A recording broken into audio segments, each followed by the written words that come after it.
Hi humans, welcome to my channel. My name is Miles, and today I'd like to share a metaphor of human potential that I have painted right here. I have done a little miniature self-portrait at a church camp, Unitarian Universalist church camp, of myself as a blossoming becoming. And what do I mean by becoming? Who we are verbs, not nouns. Who we are now versus who we were 2, 4, 6 years ago, and who we will become 2, 5, or a decade from now is a evolution of becoming. So we have a choice of going and sprouting, or we have a choice of withering and dying, and we have a choice of, as a terminology from one of my favorite philosophers, Heidegger, just becoming or maintaining themselves, meaning we think we are ourselves, but in reality, we're just other people. To really illustrate that, just look at photographs of people in the 1900s, in the 1950s, the 1960s even, the hippies. Everyone was dressing very similar to each other. And I would argue that's the same thing for us today. We think we're individuals, but I really feel like we're just picking a menu off of fast food of, oh, I like this, and I like this, and I like that, and I like this, but it's all in the game.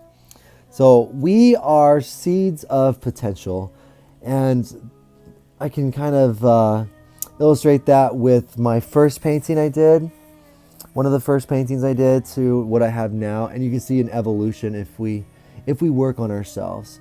So the seed that falls in the ground that we are just kind of thrown in. And what do I mean by thrown in? This is another terminology from Heidegger. We didn't have a choice of the time that we were born, 2000, 1980s, or older, younger.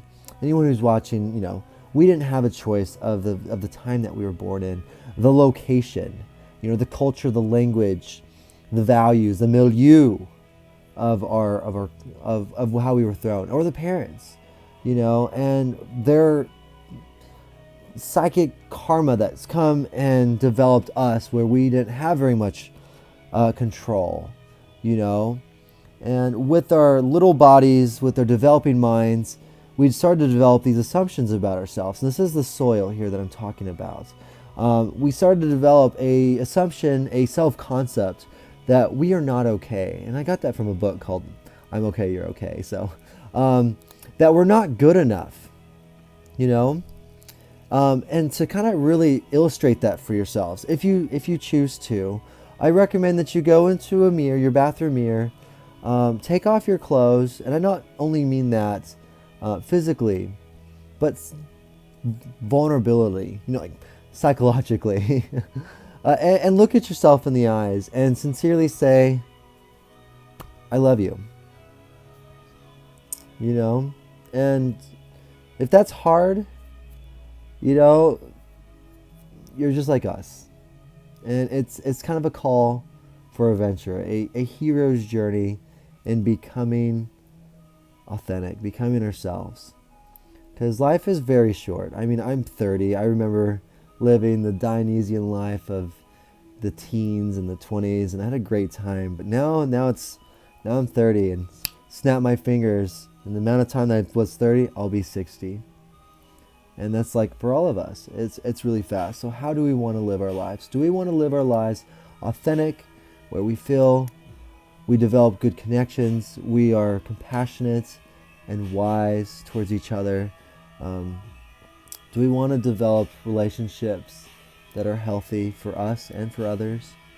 It's up to us. It's a choice, a conscious choice, which would be the water that we give our seed.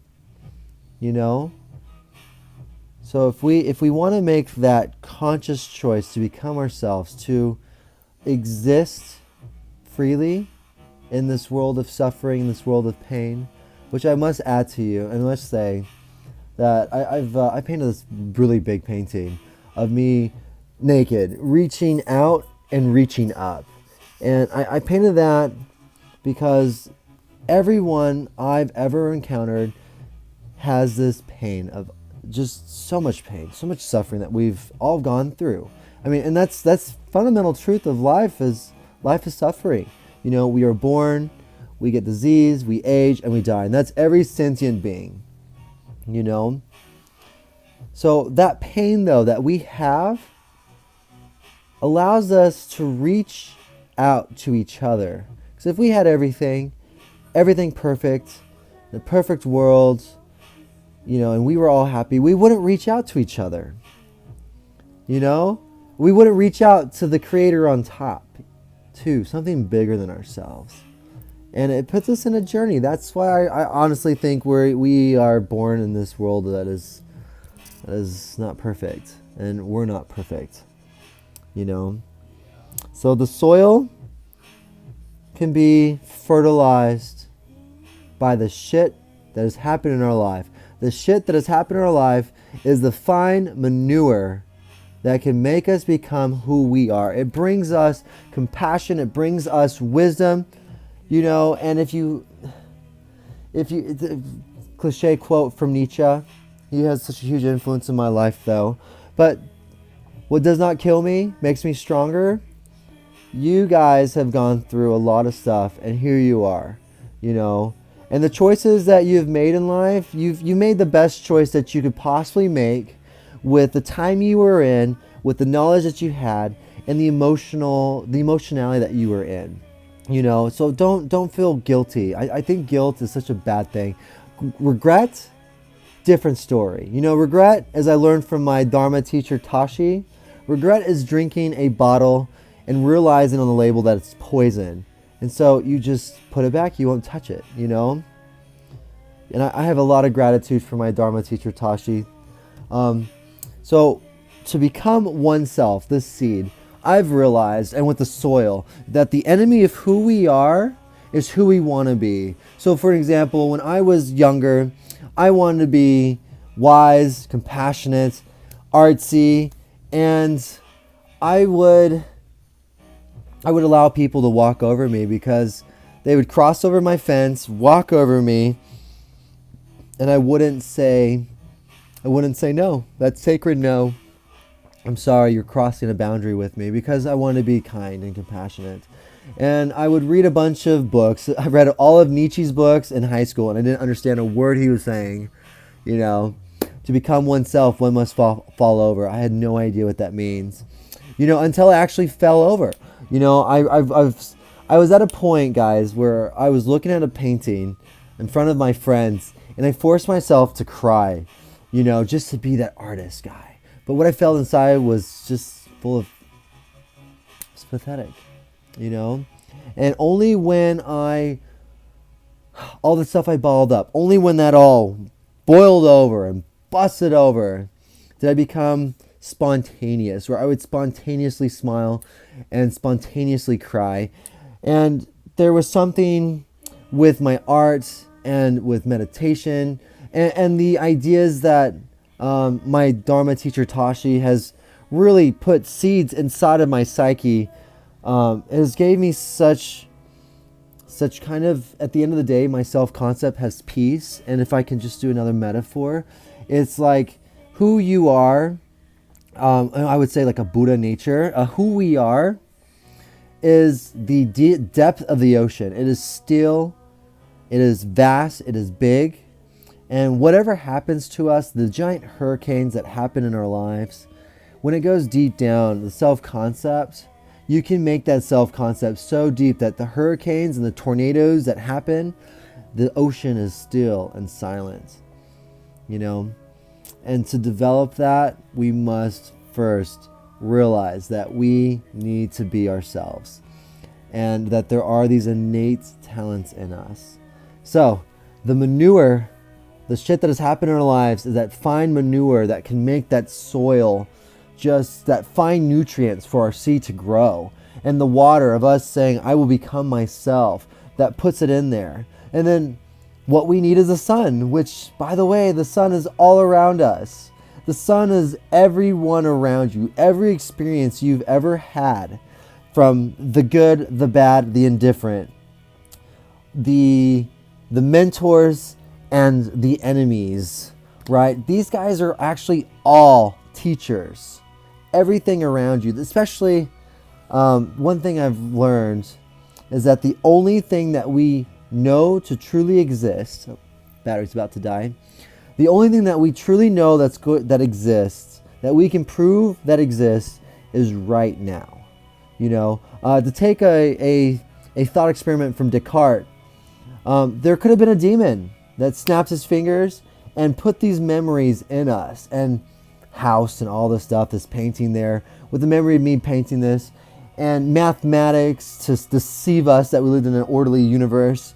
And we really can't disprove that. But what we do know for sure is that right now exists. And if we tune into right now, and we have a mind that is clear, that is at peace, which is a little hard for me because I'm always typically enthusiastic.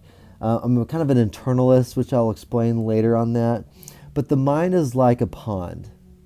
And I'm sorry for being so divergent. I am so sorry. That's just the way my mind works. I'm like a little Kanye West. The mind, when it's at peace, when it's clear, you can see the reflection of the things around it more clearly. But when there is emotional distortion of attachment or aversion or indifference, where you're not paying attention, you'll see the things around you, the perception of the water, of the things around it, distorted.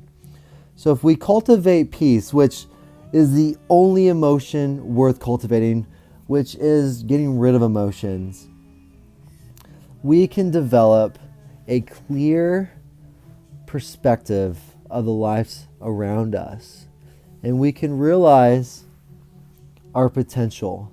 And it's super vital for us to realize that time is against us, in the sense that we have a deadline. We don't know when we will die. I mean, I literally could be dead tonight. You don't know. I don't know. Like every moment there's people dying, and we take it for granted that we will live forever, just like a lot of us are taking for granted of youth. And I see my youth just going away,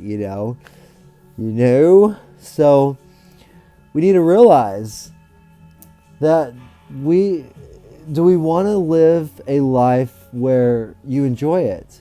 To do another thought experiment, again, this one is going to be from Nietzsche. There is a demon that comes into your room at night, and he comes to you and he wakes you up and he tells you everything that has happened in your life, everything will repeat itself in eternity, because time is infinite and matter is finite. So think of matter as an alphabet, and you got A to Z, and it just gets shuffled. Matter gets shuffled. The Big Bang, just collapse and all that stuff. But in a matter of time, the whole alphabet will line up again, and we will repeat our lives exactly how it was, minute by minute, day by day. This is the thought experiment. Would we embrace that? For that gentleman in that metaphor, he gouged out his eyes. If you can look at your life and say, I will embrace living my life in an eternal reoccurrence, then you are so much closer to Nietzsche's Übermensch, which is a lot of misconceptions, or maybe it's just my idea of what the Übermensch is, but it is one of authenticity, of creativity. And I can break this in from another metaphor of Nietzsche, from Thus Spoke Zarathustra. Human beings, when we are born, or as Heidegger's term, thrown in this world, we are a beast of burden. We have tradition, others, just throwing all this weight on us, and we carry it, and this jackass that we are. If we are foolish enough, or if we are wise enough, or we accept the call of adventure, we stumble into the jungle, into the unknown. Basically, we become comfortable with being uncomfortable, and we become a lion. And the lion, what characterizes the lion is a sacred no. And how I interpret that, again, me with the metaphors, apologies. The sacred no is this. You walk in a bus with a bunch of people, and they're asking you for these jelly beans. that you only have a finite amount of, these emotional jelly beans. You know, and we've been giving them out. We want validation, especially me. I want to be liked. We want to feel competent and validated, and we get that from others. And there's a way that we can actually gather the source from ourselves, you know, and that is cultivating the mind to be our friend, to use our mind as our best friend instead of our worst enemy in hell. And that sacred no is saying no. I don't have enough to give, you know, because there are people that are like snakes, you know, and it's because they're in pain. You know, think of Beauty and the Beast with that beautiful flower. We have to put a glass on that with certain people, you know, because they see the beauty in you and they feel the ugliness in them, or their petals were plucked when they were younger, so they were plucking yours, you know, because people have a lot of resentment. Think of Aesop's story of the fox with the grapes. He couldn't get them, so he told people not to worry, don't do it, it's not worth it, you know. I hope I'm not ranting. So in summary, we are a seed of potential, and that potential could be good, that potential could be evil, or that could be a benign thing where the seed will never grow and we just become themselves till the day we die. For that seed to grow, we need a soil that is fertile. And that soil that will become fertile will come from us taking all the shit that has happened in our lives, and we turn that into the fine manure and saying yes to becoming ourselves. That's the water that comes down. And for the seed to grow, we need to realize and embrace and accept the sun. And that is the experiences around us in the present moment. There is meaningful coincidences that happen around us. And if we take advantage of that, there's opportunities that we can take advantage of if we pay attention, pay more closely attention. And looking at everything around us as mentors, as teachers, you know, and seeing the good, because the evil that we see in others is the evil inside, or the shadow inside of us, and we need to open that up. You know, again, with my sexuality, I tried to hide that, and it had a lot of consequences with me. I was a introvert. I was shy. I was miserable in some senses, not because of that, but I didn't know what it was. I was just miserable. But with me kind of just being myself and following this internal pressure, because when I was young, I've always had this internal pressure that was going against the external pressure around me, you know, and that woke me up at a very young age. I had fluoride staining on my teeth. I was kind of an effeminate fellow, very emotional fellow. My teeth were buck teeth, and I was made fun of, you know, and it was to a point where someone called me Rudolph, and I had this little red dot on my nose, and I thought they saw that little red dot. I thought people paid attention to that little red dot. And I would tell people when I was younger too that I ate popcorn for breakfast. That's why the top of my teeth were yellow, you know, and that woke me up. And I am grateful. That's like, I'm talking about turning the shit into manure. I am so grateful for that. And I am grateful for a lot of things with my sexuality, that pain that has brought me on that, because I don't really want that. There are some benefits, but there's so many cons that I don't like. And all that pain, and I'll talk about that in a different video. I'm not, whatever. You know, I'm just stream of consciousness. Forgive me. But that pain has woken me up, and I dove into different type of religions and philosophy and developing a philosophy of my own life. And I am so thankful for that, because now my inner world is so rich with so many things, and I quite enjoy solitude. I do so many things by myself, from reading books, like, I don't know, it's kind of dark, but I got some books there. I paint, I bike by myself. I enjoy friendships with my friends. You know, I've got to that point through becoming myself and looking at everything around me as a teacher. And that took a while, you know. And it took teachers. It took Tashi Naoma. It took Carl Gustav Jung. It took Scott Peck. It took Jordan Peterson. It took my mom. It took my dad. It took my friends. You know, we got teachers around us, and open that up. So I will end there. I wish you well. Please forgive me for my stream of consciousness. Stay well.